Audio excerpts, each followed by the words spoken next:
लेकिन ये drone technology का हम और किस तरीके से इस्तेमाल कर सकते हैं? दुनिया में इसको बहुत से तरीक़ों से इस्तेमाल किया जाता है और हमारे यहाँ ज़्यादातर हमने शादी के फंक्शंस शादी के फंक्शन, बेसिकली फोटोग्राफी, और उससे पहले तो ड्रोन एक बिल्कुल ही एक वेपन ऑफ मास डिस्ट्रक्शन के तौर पे हमारे जहनों में बैठा हुआ है। था कि जब ड्रोन का जिक्र हो तो कोई बुरी बात ही हो रही है। तो आपको बताएं हम कि पाकिस्तान में ड्रोन टेक्नोलॉजी को ज़्यादा मौसर और आम बनाने के लिए हुकूमत ने काम करना शुरू कर दिया है। वज़ीर साइंस और टेक्नोलॉजी फवाद चौधरी ने मनसूबा तैयार कर लिया। ड्रोन टेक्नोलॉजी को हमारे यहाँ ज़्यादातर, जिस तरह अभी हम बात यही कर रहे हैं, शादी और सियासी इज्तिमात, हाँ सियासी इज्तिमात कैसे आप भूल गए, इसकी शूटिंग वगैरह के लिए इस्तेमाल किया जाता है, which is not bad at all. इसका बड़ा काम है उसमें। जंगी हथियार के तौर पर भी ड्रोन टेक्नोलॉजी से लोग वाकिफ़ हैं, लेकिन दुनिया भर में इस टेक्नोलॉजी से बहुत काम लिए जा रहे हैं। वज़ीर science and technology Fawad Chaudhry ने वज़ीर आज़म से मुलाकात की और उनके सामने ड्रोन अथॉरिटी की तजवीज़ पेश की है। और मकसद इसका ये है कि ड्रोन टेक्नोलॉजी को रिसर्च, अमन व अमान के क़याम, रेस्क्यू ऑपरेशंस और ज़राअत वगैरह में भी इस्तेमाल किया जाए। कुछ कैसे होगा, क्या प्रपोजल है, इसी पे हम फूड डिलीवरी भी हो सकती है। हाँ, वो तो हम स्पेशल अपनी रिक्वेस्ट डाल सकती हैं आप बीच में फवाद साहब से। वफाकी वज़ीर साइंस और टेक्नोलॉजी फवाद चौधरी हमारे साथ मौजूद हैं। फवाद साहब, good morning, thank you for joining us. ये जो ड्रोन अथॉरिटी की आप बात कर रहे हैं, can you please tell us a bit more about this, के क्या एम्स हैं, क्या गोल्स हैं, what are you trying to achieve with this? Drone technology का जो नुक्ता अरूज भी समझिए और आगाज भी ये हुआ था जब ये अफगानिस्तान के अंदर ड्रोन जब 2002-03 में इस्तेमाल हुए। इससे पहले एक फिल्म आई थी एनिमी ऑफ द स्टेट, अगर आपने देखी हो, और उसमें उन्होंने दिखाया था कि कैसे क्रिमिनल्स जो है उसका पीछे किया जाता है। उसके बाद ड्रोन टेक्नोलॉजी बड़ी तेजी से आगे बढ़ी है और इसका, जिस तरह से आपने बताया कि एक मिलिट्री यूज जो है वो रहा, लेकिन अब टारगेटेड ऑपरेशंस किए जाते थे, टारगेटेड ऑपरेशंस। अब लेकिन इसका एक बहुत बड़ा इस्तेमाल जो है वो एग्रीकल्चर में हो रहा है, जहां, और मेरे ख्याल में अगले 5 से 7 सालों में एग्रीकल्चर की जो इम्प्लीमेंट्स हैं वो रिप्लेस हो जाएंगे बाय ड्रोन्स, क्योंकि आपकी जो स्प्रे है, आपकी जो सीडिंग है, आपकी जो मॉनिटरिंग है, वो सारी ड्रोन्स के अब जो है वो कर रहे हैं। तो जब अनफॉर्चुनेटली पाकिस्तान में for all the wrong reasons, Pakistan was among the first countries जिन्होंने ड्रोन अपनी जो है वो बना लिए मिलिट्री साइड के ऊपर। हमने 2004-05 में बना लिए। प्रॉब्लम पाकिस्तान में जो मेजर रहा है वो ये रहा है कि हमारा सिविल मिलिट्री का R&D इकट्ठा नहीं है। अब हमने आके बड़ी one of the, I think, जो मेजर काम हमने किया है वो ये किया है कि हमने सिविल मिलिट्री एक पूरा इंटरफेस क्रिएट किया, लेकिन हमारा 1971 के बाद से सिविल मिलिट्री इंटरफेस नहीं था। सो हमने मिलिट्री साइड के ऊपर तो ड्रोन्स बना लिए, लेकिन सिविल साइड के ऊपर हमने ड्रोन बैन कर दिए। सो हुआ ये कि इंस्टेड ऑफ कि हमने जब इतना पहले ड्रोन टेक्नोलॉजी को एक्सप्लोर कर लिया था, तो हमें उसमें सिविल यूज में लाना था और हमें अपनी चीज़ों, जिस तरह से आपने बताया, डिलीवरी के लिए और ये बाकी कामों के लिए हमें इस्तेमाल करना चाहिए था, लेकिन हमने कोई पॉलिसी नहीं बनाई, हमने बैन कर दिया। बेसिकली फवाद, आपके कहने का मतलब है कि हमारे पास एक एज थी जो हमने यूज नहीं की। This is what you are saying. और हमारा तो शौक भी है ना, जी, एक शौक भी था, एक एज भी था। तो जब आपने बात की वजीर आजम के सामने, आपने ये ड्रोन अथॉरिटी का प्रपोजल जो है रखा है, तो क्या आगे से रिस्पांस क्या है? Are we going to go into this direction और नॉट? प्राइम मिनिस्टर साहब तो बड़े एक्साइटेड हैं और उन्होंने तो बड़ा हमेशा इनकरेज करते हैं। हमारे यहाँ हमने डिसरप्टिव टेक्नोलॉजीज जैसे 3D प्रिंटर्स हैं, हमने उनको भी बैन किया हुआ था, हमने इसको भी बैन किया हुआ था। अब हमने आके इसको एक पूरी हमने एक फ्रेमवर्क। अच्छा, दूसरी तरफ ये भी है कि ये कॉम्प्लेक्स भी है, पेचीदा भी है, क्योंकि अभी जिस तरह से आप डिलीवरी की बात कर रही हैं, बट डिलीवरी के साथ आपने प्राइवेसी को मेंटेन करना है। फिर आपने ये देखना है कि सिविल एविएशन अथॉरिटी के जो फंक्शंस हैं, हेलीकॉप्टर उड़ रहा हो तो ड्रोन आगे ना आ जाए। सो आपने एक कॉम्प्लेक्स ये फ्रेमवर्क है जो आपने क्रिएट करना था। अब हमने सिविल एविएशन अथॉरिटी है, एयरफोर्स है, बाकी जो अथॉरिटीज हैं, उनको हमने इकट्ठा कर दिया एक अथॉरिटी में, और उसकी जो तमाम रेगुलेशंस हैं वो हमने बना दिए हैं। ऑर्डिनेंस बना के हमने प्राइम मिनिस्टर ऑफिस को भिजवा दिया, प्राइम मिनिस्टर साहब ने उसको अप्रूव भी कर दिया है। सो इंशाल्लाह बड़ी जल्दी हम ये ड्रोन अथॉरिटीज का एक पूरा जो है वो ला रहे हैं, और उसके साथ हम डिसरप्टिव टेक्नोलॉजीज, यानी ये 3D प्रिंटर्स या फ्यूचर जो टेक्नोलॉजीज हैं, उनके भी फ्रेमवर्क जो है हम ला रहे हैं। तो हमारे यहाँ तो आपको पता है कि एंटरप्रेन्योर्स बड़े शौकीन हैं, कोई नया आइडिया बस उन्हें मिलना चाहिए, हम उस पर पहले काम शुरू कर देते हैं। तो कोई इंसेंटिव होगा उन लोगों के लिए जो इस सिलसिले में वेंचर आउट करें maybe later drone technology में? इस वक्त तो लेटर नहीं, अभी हमारे तो 2 कंपनियां तो ड्रोन हमारी बनाना शुरू कर चुकी हैं। हमारा एक यहाँ पे इस्लामाबाद के अंदर है, फिर PAF के अंदर है, जो कि अब एग्रीकल्चर ड्रोन्स के लिए तो हमने स्पेशल उसके अंदर प्रोसेस रखा है, क्योंकि एग्रीकल्चर ड्रोन्स बहुत ऊंचा नहीं उड़ते, 30 मीटर 35 मीटर तक जाते हैं। सो उनके लिए तो बहुत रिलैक्सेशन है। तो हमने जो सबसे पहले और इम्पोर्टेंट काम यह है कि हमारे एग्रीकल्चर ड्रोन्स अपने बनने शुरू हों। अब आप देखिए कि ये जो ड्रोन्स की अभी इंशाल्लाह अगले 3 सालों में हमारी जो एग्रीकल्चर की जो सारी मॉनिटरिंग है, ये सारी हमारी ड्रोन्स पे चली जाएगी और फार्मर्स को अवेलेबल होंगे ड्रोन्स कि वो 2000 रुपया साल पर एकड़ या 3000 साल पर एकड़ के ऊपर वो ड्रोन की जो है वो ले सकें किराए के ऊपर और इस्तेमाल कर सकें और फिर वापस कर सकें। सो एक पूरे जो मॉडर्न फार्मिंग का कॉन्सेप्ट है वो भी ड्रोन्स के साथ जुड़ा हुआ है और उसके ऊपर भी बड़ी तेजी से हम काम कर रहे हैं। अच्छा फवाद, ये भी बताइएगा कि अगर तो हम इस तरफ इस डायरेक्शन में निकल जाते हैं तो we can do it independently या कोई और फ्रेंडली मुल्कों के हमें इश्तराक से ये चीज़ जो है हम डेवलप कर सकते हैं, या फिर आपको लगता है कि we are totally self sufficient to get it up and running? जो ड्रोन टेक्नोलॉजी है ना वो तो बड़ी 2 चीज़ें ना, एक हार्डवेयर है एक सॉफ्टवेयर है। सॉफ्टवेयर में तो हम बड़े सफिशिएंट हैं, हार्डवेयर में कई चीज़ें हैं जो हमें बनाने की ज़रूरत नहीं, मतलब कैमरा बनाना जो है उसकी हमें ज़रूरत नहीं है, चाइना के बहुत सस्ते बनते हैं। सो हर मुल्क हर चीज़ नहीं बनाता, तो हम कई चीज़ें लेंगे, लेकिन असल चीज़ तो उसका सॉफ्टवेयर है और वो हम सॉफ्टवेयर असल चीज़ है उसकी, वो हम उसमें हम सेल्फ सफिशिएंट है, वो हम खुद बनाएंगे और इस तरह से टेक्नोलॉजी तो आगे चलती रहती है। हमारा जो असल चीज़ है ना, जो मैं आपके प्रोग्राम में भी ये ऑलवेज बिन वेरी काइंड, आप लोगों ने इसको हमेशा भाई जो है वो कवरेज भी दी है और दिखाया भी है। इशू ये है कि मैं भी ये कहता हूँ कि देखें, जितना पैसा हम अपने ट्रेडिशनल सनतों में लगाते हैं ना, उसका 20-25% भी अगर हम ये नई इंडस्ट्रीज में लगाएं, अपनी सब्सिडीज को इधर डायरेक्ट करें, नए जो हमारे कॉलेजेस के यूनिवर्सिटीज के लड़के लड़कियां हैं उनको हम अपना जो है इन्वेस्ट करें उनमें, वो ज़्यादा आप देखिए ना, एक आपने पूरा जोर लगाया और हमने और $3 बिलियन जब हमें मिले तो हम बड़े खुश हुए, बट हमारे ही लड़का था ना जिसने क्रीम ऐप जो है वो $2.5 बिलियन में एक क्रीम ऐप बेच दी। सो आपने वो माहौल बनाना है जिसमें हमारे जो यंगस्टर्स हैं वो नई टेक्नोलॉजी के अंदर इन्वेस्ट भी हम कर सकें और उनको हम आगे लेके जा सकें, क्योंकि जितना पैसा टेक्नोलॉजी में है और जितना पैसा इन चीज़ों में है वो पैसा हम ट्रेडिशनल इंडस्ट्री में तो नहीं है। Exactly, and this is the future right now, क्योंकि अब कन्वेंशनल ज़ाहिर है कब तक आगे दुनिया चेंज हो रही है, और दुनिया चेंज होने से मुझे याद आया है जो इलेक्ट्रिक व्हीकल पॉलिसी का तस्करा होता रहा फवाद साहब, इस सिलसिले में क्या प्रोग्रेस है हमारी?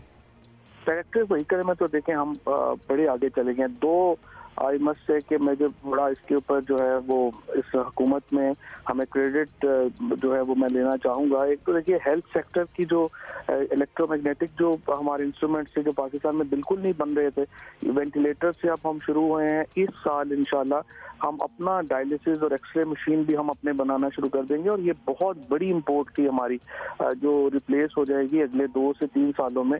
वेंटिलेटर्स, डायलिसिस, एक्सरे मशीन ये हम अपनी बना रहे होंगे। और दूसरा ये इलेक्ट्रिक व्हीकल पॉलिसी, जब हमने इसके ऊपर काम शुरू किया अमीन असलम साहब ने और हमने मिलकर इस पे, उस वक्त हिंदुस्तान तो बहुत आगे था हमसे, लेकिन आज इस रीजन में पाकिस्तान की one of the most progressive electric vehicle policy है। और अब हम 4 व्हीलर का भी ऑर्डिनेंस जो है वो ला रहे हैं। 2 व्हीलर्स और 3 व्हीलर्स और बसेस का पहले आ चुका है और अब 4 व्हीलर्स का भी आ जाएगा। तो अगले 5 सालों में आप बहुत बड़ी ट्रांसफॉर्मेशन देखेंगे पाकिस्तान में ट्रेडिशनल गाड़ियों से हम इलेक्ट्रिक गाड़ियों की तरफ। चलिए हम भी स्विच करना चाहेंगे लेटर ऑन दैट सर्टेनली। मतलब मेरी तो कोशिश ये है कि हम इसके ऊपर ड्यूटी जो है वो 0 कर दें ताकि अभी से ही आप मंगवा सके। बस हुमा को बड़ी टेंशन है कि चार्जिंग ना उनकी खत्म हो जाए। नहीं, सुनने में तो खैर anyway not that this is the forum to talk about it, लेकिन वो अगर आप लिटरली लाहौर से कराची, लाहौर से इस्लामाबाद तक भी कर रहे हो तो कुछ गाड़ियां जो हैं वो हाफ वे थ्रू ही जा सकती हैं, खासतौर पे वो इलेक्ट्रिक गाड़ियां जो कि पेट्रोल पे फिर नहीं काम करती, तो उनको तो कहीं charging port in the middle चाहिए होता है। एनीवे फवाद, आपसे हम ये थोड़ा सा इसके हवाले से भी बात करना चाहते हैं। पाकिस्तान तहरीक इंसाफ के पार्लिमानी पार्टी इजलास में जो अरकान ने काफ़ी क्रिटिसिज्म दी है, मतलब हम आउटसाइड क्रिटिसिज्म तो एक एक्सपेक्ट करते हैं, लेकिन with in the party itself लगता है कि काफ़ी नाराज़गी है। कुछ क्लिप्स तो हमने ख़ास तौर पे शिबली फराज साहब के झड़पते हुए शहबाज गिल को वो हमने देखे भी हैं, तो व्हाट इज गोइंग ऑन? और आप भी पर्टिकुलरली नॉन इलेक्टेड लोगों के किरदार के हवाले से अपने ख्यालात का इजहार कर चुके हैं। So do you think कि it's right time and it's high time that the government should mend its ways and fix these things? अच्छा, एक तो मैं वो जो अपना हुमा बात कर रही थी चार्जेस का, उसका इम्पोर्टेंट है जवाब देना। अगले से 6 से 8 महीनों में हमारी जो मोटरवे है अपना ये सक्कर से लेके हमारे इधर तक पेशावर तक, ये तमाम मोटरवे के ऊपर हमारी जो चार्जिंग स्टेशन हैं ये आ जाएंगे। उसकी वो कंपनीज 2 कंपनीज जो हैं उनके साथ कॉन्ट्रैक्ट्स भी हो चुके हैं और वो सारा जो है वो लग जाएगा। वैसे मैं आपको बताऊं, with in 2 years I think कि जो बैटरी जिस तरीके से जा रही है 12 से 1500 जो किलोमीटर हैं उसके ऊपर चार्जिंग की शायद जरूरत ही ना रहे। तो एक दफा या बैटरी चार्ज करेंगे तो 1500 किलोमीटर तक जो है इस साल के आखिर तक 1000-1200 पे तो हम डेफिनेटली पहुंच जाएंगे और अगले साल तक हम 1500 पे पहुंच जाएंगे। अच्छा, अब आ जाइए आपके जो पॉलिटिकल आपने बात की। देखिए, जो पार्लियामेंट्री डेमोक्रेसी है ना, ये कोई डेड एज ग्रेवयार्ड नहीं होती। इसमें बड़े रिपल्स होते हैं, इतने ज्यादा लोग जो है, आप देखें ना, कुछ 1300-1400 तो इलेक्टेड आदमी है और बाकी आपका 200-250 जो है वो 7 लोग हैं। 1500-1600 लोग हैं जो एक वक्त में आपके साथ जो है होते हैं। अब इतने सारे लोगों को अगर आप ये कहें कि सारे हर वक्त एक ही बात के ऊपर मुतमईन होंगे तो ये नहीं होता। सो ये बात सही है कि एक चीज़ें आती हैं होती हैं, लेकिन इसमें एक सबसे जो बड़ी बात है, इमरान खान की ज़ात के हवाले से तो हर पाकिस्तान जो पीटीआई का कारकुन से लेके और लीडर तक, उनकी ज़ात के हवाले से तो किसी को कोई डिस्प्यूट नहीं। सो ही इज़ अ लीडर। नीचे छोटी मोटी लड़ाइयाँ बढ़ाइयाँ, छोटे मोटी बातें, गिले शिकवे, ये तो अच्छी जमहूरी रिवायात हैं, पार्टी के अंदर आवाज़ उठनी चाहिए, लेकिन ultimately at the end of the tenure जाहिर है कि आवाम को ये तो नहीं बता के कहेंगे कि देखिए जी इमरान खान की ज़ात को देखिए। जाहिर है जो वादे इमरान खान ने किए थे, people are interested in that ना, तो वो वादे पूरे नहीं हो रहे हैं। और आई गेस अब आपके अपने लोगों को भी पता लग गया है, पर्टिकुलरली कराची के हवाले से बहुत बात हुई है और हम तो कराची में रहते हैं और कराची जैसा था वैसा ही है, शायद उससे भी बुरा हो गया होगा, क्योंकि कराची में पर्टिकुलरली शहरी आबादी ने पीटीआई को वोट दिया और उनसे बड़ी तवक्कुआत थी। तो इट्स हाई टाइम के कोई काम शुरू हो जाए आई गेस। देखिए, बात यह है कि ये पहली बात तो है कि ये तो सही नहीं है कि वादे पूरे नहीं हो रहे। वादे तो हमने, सबसे बड़ा वादा हमारा ये था कि हम अकाउंटेबिलिटी करेंगे, हमने वो किए और पहली बार चीखें जो है आसमान तक जा रही हैं। दूसरा जो हमारा वादा था कि हम जो लोग लगाएंगे वो हम अपने जो तमाम लोग हैं वो मेरिट पे लगाएंगे। हमने जो अपॉइंटमेंट्स की हैं सीनियर सारी मेरिट के ऊपर है। तीसरा हमने कहा था कि क्लीन गवर्नमेंट देंगे। पाकिस्तान में एक हिस्ट्री में पहली बार ये कैबिनेट है जिसके ऊपर कोई स्कैम जो नहीं है, शौकिया पे बात करे तो करे, लेकिन वैसे इतनी जो है वो क्लीन गवर्नमेंट पाकिस्तान की तारीख में बड़े अरसे बाद ही देखने को मिली है। वरना तो ये हो गया था कि कोई नहीं खाता है तो लगाता भी तो है ना। अब जो कराची की बात करें, देखिए पाकिस्तान में एक 18वीं तरमीम के बाद हमें एक सिचुएशन है और सिचुएशन ये है कि प्रोविंशियल गवर्नमेंट, ये जो रूटीन की गवर्नेंस है ना, आपने सुबह बच्चों को स्कूल छोड़ना है, स्कूल खराब है, प्रोविंशियल प्रॉब्लम है। जिस सड़क पे चल रहे हैं सड़क खराब है, प्रोविंशियल प्रॉब्लम है। हॉस्पिटल जाना है, डॉक्टर नहीं है, प्रोविंशियल प्रॉब्लम है। सफाई के पास जाना है, पुलिस तावन नहीं कर रही, प्रोविंशियल प्रॉब्लम है। अब ये सारे इश्यूज जो हैं वो खाते में तो फेडरल गवर्नमेंट के लिख दिए जाते हैं, बट इन द फ्रेमवर्क जो हम जिसमें हैं ये प्रोविंशियल इश्यूज हैं। और जो कराची की जो सड़कें खराब हैं, लाइटें नहीं हैं, तो आपने जो प्रोविंशियल गवर्नमेंट है उसको आप देखिए ना, 1600 अरब रुपया 2 सालों में जो है वो सिंध में गया है सिर्फ फेडरल ट्रांसफर्स का। ओवरऑल बजट देखें तो आप शायद 1800-1900 अरब रुपए पे पहुंच जाएंगे। कराची में आपकी अपनी पुलिस ही नहीं है, आप 1990 से रेंजर्स के ऊपर बैठे हुए हैं। वफाक का कोई किरदार नहीं हो सकता। फिर हम कराची के हवाले से वफाक के किरदार और कराची की बेहतरी की तवक्को बिल्कुल छोड़ दें, क्योंकि इलेक्शन में लड़ने के लिए जब सब लोग आके तकरीरें करते हैं तो फिर कराची को क्या कहे वो जो नमक के पानी को, खारे पानी को क्लियर करने का मंसूबा भी देंगे, बसों का निज़ाम भी होगा, सारे वादे होते हैं ना। फिर उस वादे हम क्या करें? फिर ये होगा कि इंशाल्लाह प्रोविंशियल गवर्नमेंट भी अगली दफा पीटीआई की होगी तो बेशुमार मामले तब हल होंगे। लेकिन जो उस वक्त तक का इंतजार करें। और एक और बात है, फवाद साहब, चीखें आपने कहा ना कि निकल आसमान तक जा रही हैं, तो उन चीखों में कहीं थोड़ी थोड़ी गरीब लोगों की भी चीखें शामिल हैं। अगर तवज्जो देंगे तो सुनी जाएंगी। और ट्रांसपेरेंसी इंटरनेशनल ने करप्शन से मुताल्लिक आलमी फहरिस्त पर मबनी है, ताज़ा तरीन हम बता रहे हैं, रिपोर्ट भी जारी कर दी है। Since you are here with us in the show, तो हमने सोचा आपसे भी शेयर कर दें, आवाम को भी बता दें। पाकिस्तान में गुज़श्ता साल के मुकाबले में करप्शन बढ़ी है। ट्रांसपेरेंसी इंटरनेशनल के मुताबिक 180 ममालिक की फहरिस्त में पाकिस्तान 124 पे आ गया है। पिछले साल 120 पे था और उससे पहले 2018 में 117 पर था। तो ये तो फवाद, ये तो बिल्कुल अगेंस्ट द पीटीआई नारा, जो करप्शन के अगेंस्ट नारा है, ये तो बिल्कुल बात उसकी नफी हो गई कि we should have fared better in this scale. क्या कहेंगे? सही बात है, बिल्कुल सही बात है।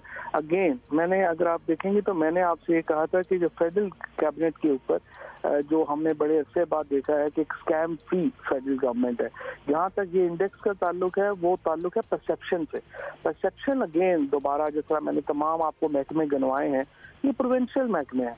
और अगर आप प्रोविंशियल महकमों की कारकर्दगी देखना चाहें तो उससे तो जाहिर है कि प्रॉब्लम्स हैं। जब तक आप पुलिस को ठीक नहीं करें, डॉक्टर्स को ठीक नहीं करें, इन इश्यूज को ठीक नहीं करें, वो तो प्रॉब्लम है।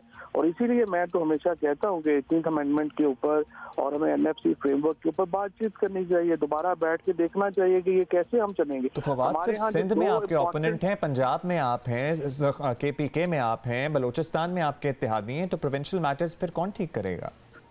मैं आपसे यही तो कह रहा हूँ ना कि इसके ऊपर फ्रेमवर्क के ऊपर बातचीत होनी जरूरी है। हमारे यहाँ डिबेट में तो दो बड़े डिबेट्स जो होनी चाहिए पाकिस्तान में, एक पॉलिटिकल पार्टीज का जो इंटरनल स्ट्रक्चर है और दूसरा जो प्रोविंशियल फ्रेमवर्क है। ये दो बुनियादी डिबेट्स हैं पाकिस्तान के मामलात को लेके, जो गवर्नेंस के फ्रेमवर्क को, इस पे हमारे यहाँ डिबेट ही नहीं हो रही, जो कि अनफॉर्चुनेट है। बट ये जब तक प्रोविंशियल फ्रेमवर्क ठीक नहीं होंगे, आपकी ये मामलात जो हैं ये ठीक नहीं हो सकता। पॉलिटिकल पार्टी के स्ट्रक्चर पे तो सर्टनली बात होनी चाहिए। बहुत शुक्रिया आपका, फवाद चौधरी हमारे साथ मौजूद थे। हमारी अभी भी शख्सियात की सियासत है। आप अमेरिका देख लें, कोई और मुल्क तरक्की याफ्ता और जमहूरियत पसंद मुल्क देख लें, वहाँ पे सियासी पार्टियाँ वही रहती हैं, चेहरे बदलते रहते हैं। हमारे यहाँ चेहरा होना बड़ा ज़रूरी है। एब्सोल्युटली। और फिर अगर वही चेहरे प्रॉब्लम सॉल्विंग भी कर दें तो क्या ही बात हो। एनीवे, हमारा काम था कि जी हम पॉइंट आउट करते रहते हैं।